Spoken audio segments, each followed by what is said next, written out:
Ready for a deep dive. Today, we're tackling a question that honestly sounds deceptively simple.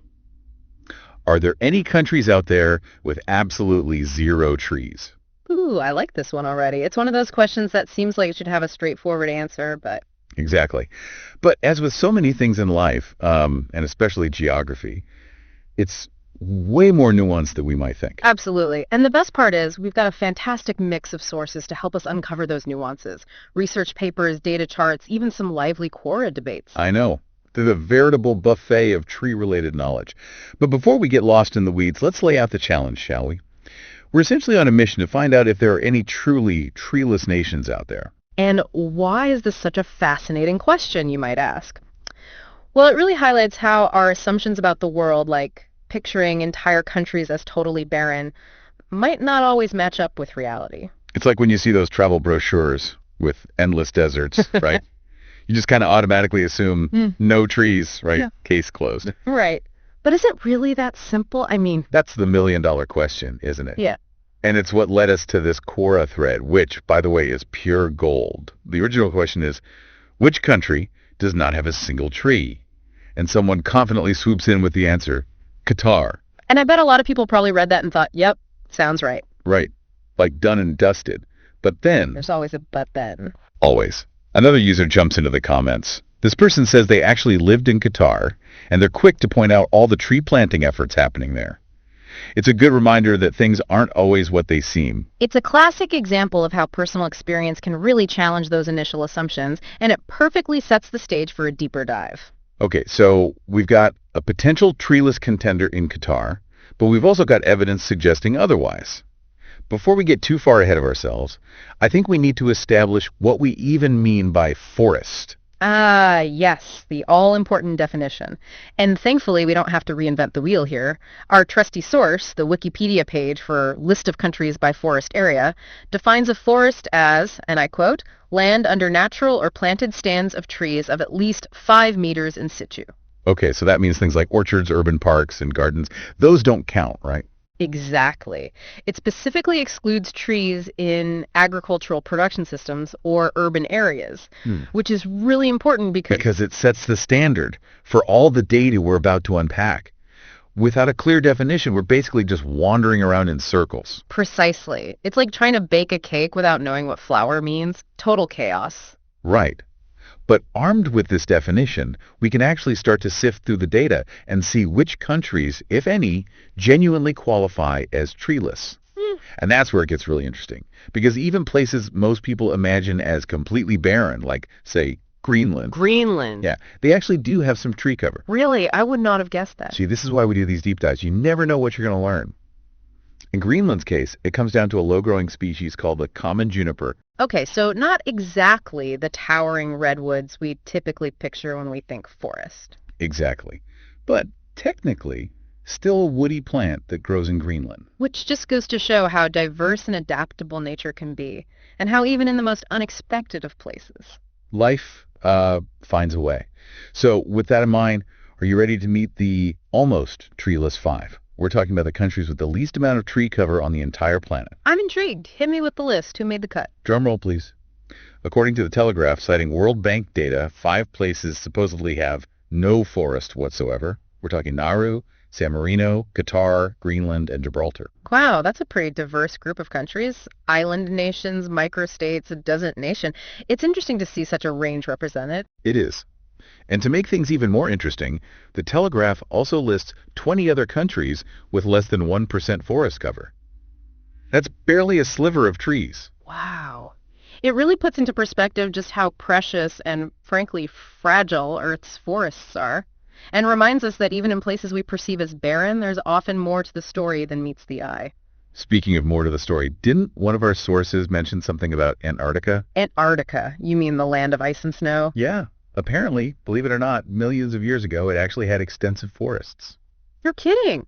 Antarctica, covered in trees. I know, right? It's mind-blowing. It really is. It's hard to wrap your head around, but it just goes to show how much our planet has changed over time, and how what we see today is just a snapshot of a much larger, constantly evolving story. And speaking of change, should we circle back to Qatar? You know, we've got those sources claiming it's a true desert, totally devoid of trees. But then we've also got that Quora user talking about all the tree planting initiatives happening there. Right, and it's not just hearsay. Our source from Happy Trips actually backs that up. It acknowledges that Qatar's landscape is predominantly desert, but it also mentions that the country has managed to build itself one of the world's largest man-made forests. Wait, seriously? Seriously. That's incredible. So even though natural forests might be rare in Qatar, human intervention is literally changing the game. It's a powerful example of how we can reshape our planet, even in seemingly inhospitable environments. And speaking of landscapes that challenge our expectations, we have to talk about Greenland. Remember how Happy Trips mentioned its surprisingly limited forested areas? Yeah, it seems counterintuitive considering we usually picture Greenland as this giant ice sheet. I know, right? So how does that work? It all comes back to that crucial forest definition. Remember, trees have to be at least 5 meters tall to count as forest cover. Now, while those common junipers in Greenland are technically woody plants, they're low-growing and don't quite reach that height requirement. Ah, so it's a technicality. Exactly. But a really important one because it highlights why we need those precise definitions in the first place. They help us paint a more accurate picture of what's happening on a global scale. And speaking of the bigger picture, it's probably time we zoom out a bit and talk about the overall trends in deforestation. Right.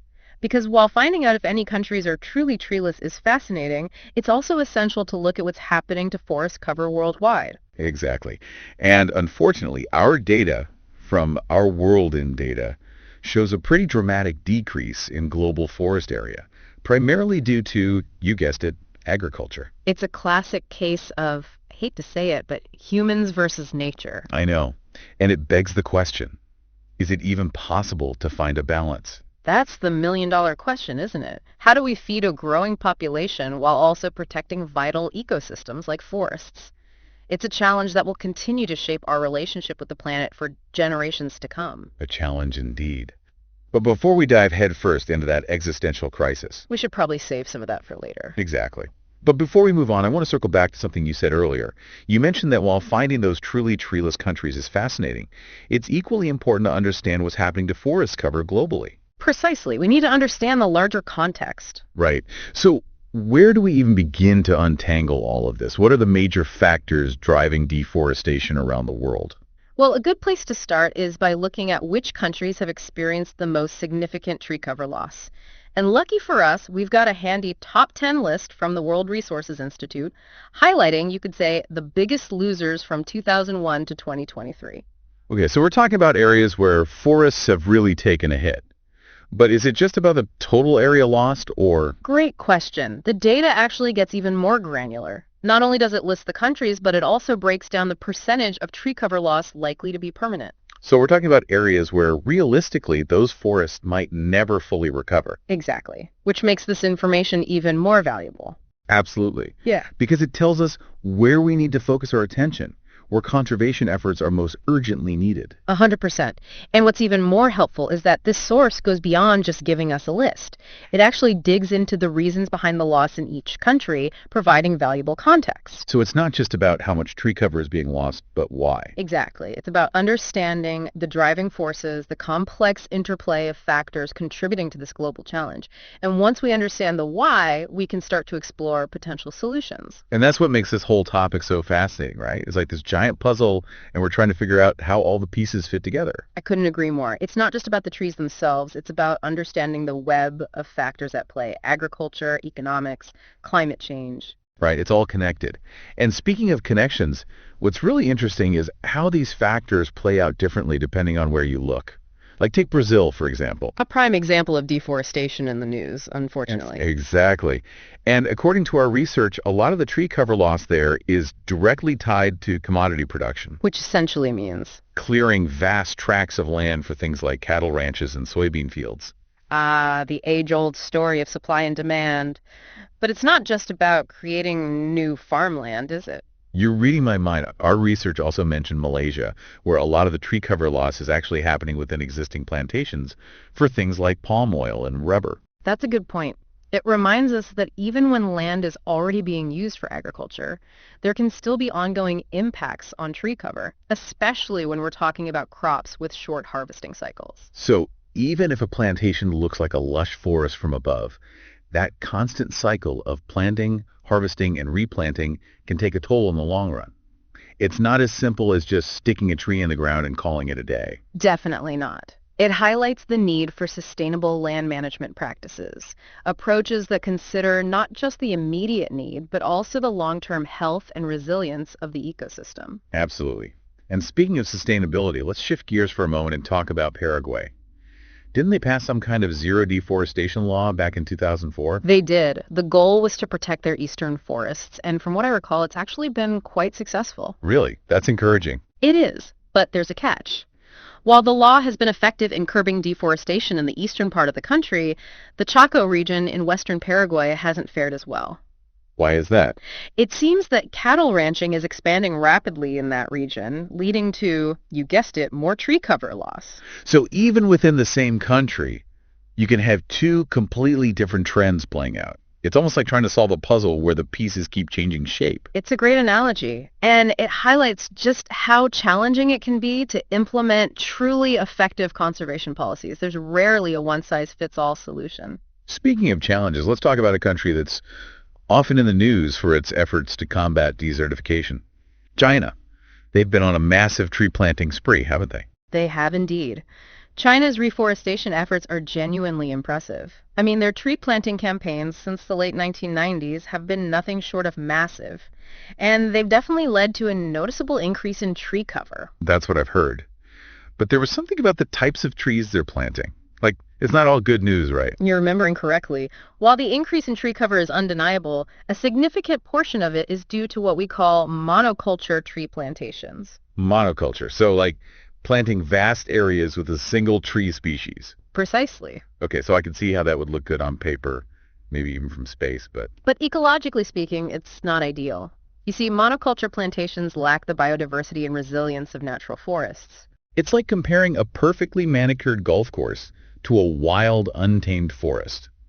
Sure, they both have trees, but one is a thriving ecosystem while the other is, well, a bit sterile. A perfect analogy. And unfortunately, while China's been busy planting all these monoculture plantations, their native forests have actually decreased in size. So it's a classic case of the law of unintended consequences. Even with the best of intentions, our actions can have unforeseen and sometimes detrimental effects. Which is why it's so important to approach these challenges with a holistic perspective. We can't just focus on increasing tree cover, we also need to consider the quality, diversity, and long-term health of those forests. It's about seeing the whole forest, so to speak, not just the individual trees. And speaking of unexpected consequences, I was fascinated by the example of Colombia. Didn't our research mention that their peace process in 2016 actually led to a surprising surge in tree cover loss? It's a perfect example of how political instability can have a ripple effect on conservation efforts. In Colombia's case, the peace process, while obviously a positive development, created a power vacuum in some areas. And nature, as they say, abhors a vacuum. Exactly. And unfortunately, it was often filled by armed groups looking to exploit the situation for their own gain. They moved into these newly accessible areas and started clearing land for all sorts of illegal activities, including, sadly, coca cultivation. It's a harsh reminder that peace and security are essential foundations for sustainable forest management.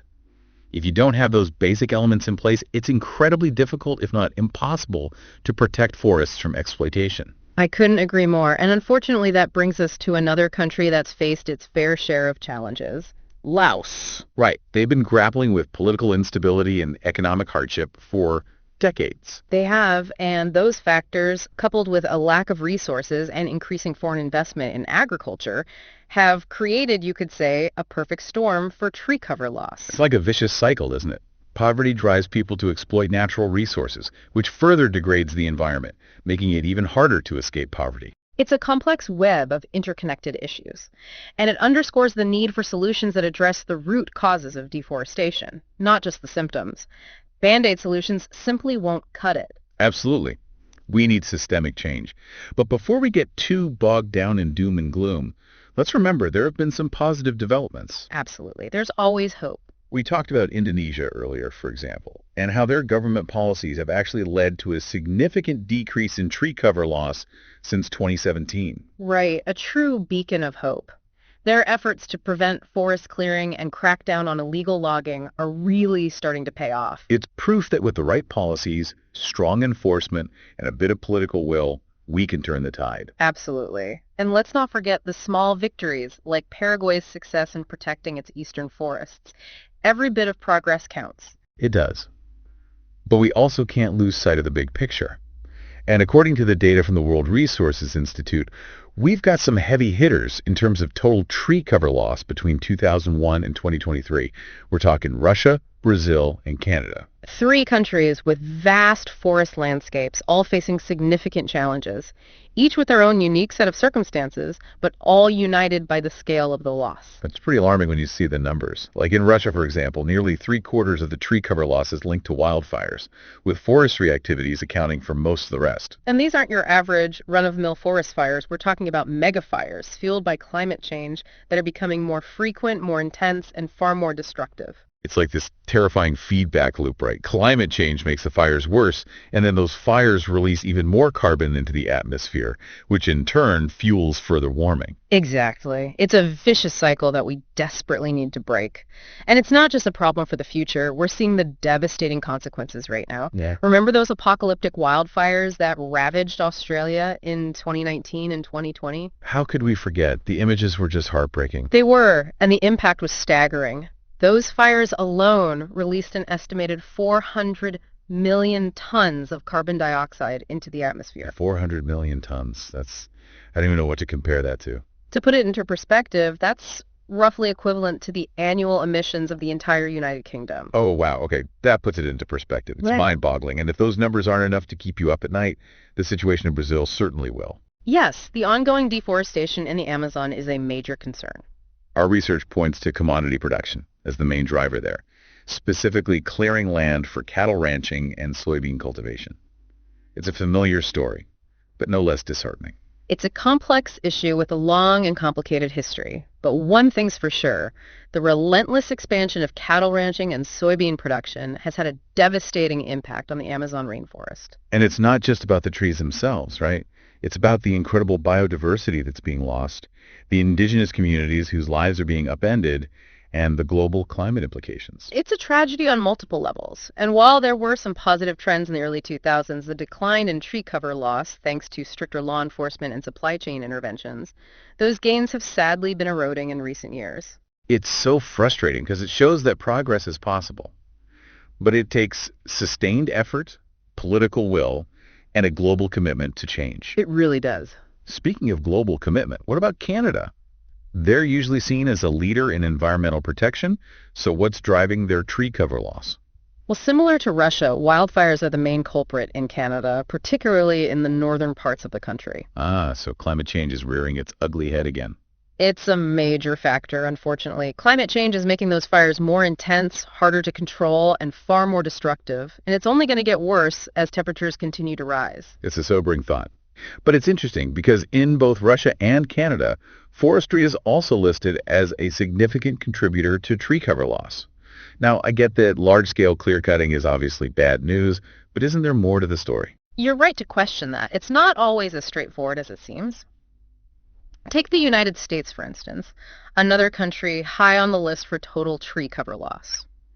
The primary driver there is actually forestry, but much of that loss is expected to recover naturally or through sustainable forestry practices. So it's not necessarily a case of those trees being gone forever. Exactly. It highlights the importance of context. Not all tree cover loss is created equal. It's about understanding the management practices, the reasons behind the loss, and the long-term impact. So we have to look beyond the headlines, delve into the details, and resist the urge to jump to conclusions. Absolutely. Nuance is key. We have to remember that we're dealing with complex systems here. And understanding those systems with all their intricacies and interconnections is crucial if we want to find lasting solutions. Well said. Okay, so we've covered the heavy hitters in terms of total tree cover loss. But what about those precious rainforests? The ones we always hear about, the ones teeming with life, storing vast amounts of carbon, and playing a vital role in regulating our planet's climate. The Amazon, the Congo Basin. Exactly. Which countries are, unfortunately, topping the charts when it comes to humid, tropical, primary forest loss? Well, sadly, some familiar names pop up again. Brazil and Indonesia, both countries with significant areas of rainforest, are grappling with major challenges in protecting these incredibly valuable ecosystems. We've talked about the situation in Brazil, but what's happening in Indonesia? They're facing a similar set of challenges, really expansion of palm oil and pulpwood plantations, illegal logging, weak governance, and a lack of resources for enforcement. It's heartbreaking, especially considering how much is at stake. These rainforests are vital not just for the countries where they're located, but for the entire planet. They are indeed. And it's not just Brazil and Indonesia. The Democratic Republic of the Congo, Bolivia, Malaysia, Peru, Colombia, Cambodia, Laos, and Paraguay all make the top 10 list for humid tropical primary forest loss. Wow. It's a stark reminder that this is a global crisis, and it's going to take a global effort to turn things around. You know, it's amazing to me how a question that seems so simple at first, are there any treeless countries, has taken us on such a journey. I know, right? From quirky core debates to mind-boggling statistics about global deforestation, we've really gone down the rabbit hole on this one. We have. But in the process, we've also uncovered a wealth of information about, well, trees and their significance, not just for individual countries, but for the entire planet. It really underscores the interconnectedness of it all, doesn't it? Climate change, poverty, deforestation, even the choices we make as consumers, it's all related. It's like that old saying, can't see the forest for the trees, right? Yeah. Except in this case, it's more like we need to see the whole forest. We need to understand the bigger picture if we're going to address these complex challenges. Exactly. And that's what I love about these deep dives. They force us to zoom out, to look at the world through a wider lens, and to appreciate the interconnectedness of, well, everything. Absolutely. So as we start to wrap up this deep dive, is there one key takeaway, one aha moment that you hope our listeners will carry with them? That's a great question. I think if there's one thing I'd want everyone to remember, it's that the story of trees, at its core, is really a story about us. About us. Yes, it's about our relationship with the natural world, our responsibility to protect this planet we call home, and ultimately our power to make a difference. That's beautifully put. It's not just about planting trees. It's about understanding the complexities, making conscious choices, and working together to create a more sustainable future. Couldn't have said it better myself. Well, on that note, a huge thank you to our expert for joining us on this incredible deep dive. And to our listeners, as always, thank you for lending us your ears. We hope you found this episode enlightening, engaging, and perhaps even a little bit inspiring. Until next time, keep exploring, keep asking questions, and most importantly, keep caring about the future of our planet.